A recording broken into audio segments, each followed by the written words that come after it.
রাজু, দেখ তো, এই লাল বাতিগুলো 4 সেকেন্ড পর পর জ্বলছে আর নীল বাতিগুলো 6 সেকেন্ড পর পর। ওরা কি কোনোদিন একসাথে জ্বলবে না? এভাবে তো ঘরটা অগোছালো লাগছে।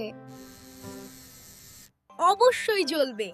আর এটা বের করার জন্য আমাদের গণিতের একটা খুব মজার নিয়ম ব্যবহার করতে হবে। সেটা বলবো, তবে আমাদের চ্যানেলকে লাইক, কমেন্ট, শেয়ার আর সাবস্ক্রাইব করে দিও প্লিজ।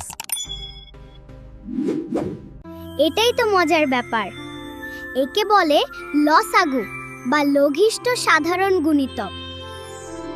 গণিত? সাজসজ্জার মাঝে আবার গণিত কোত্থেকে এলো?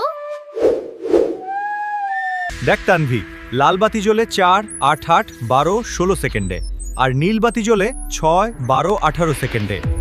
খেয়াল কর, 12 সংখ্যাটি দুই জায়গাতেই আছে। তার মানে প্রতি 12 সেকেন্ড পর পর বাতি দুটো একসাথে জ্বলে উঠবে। ও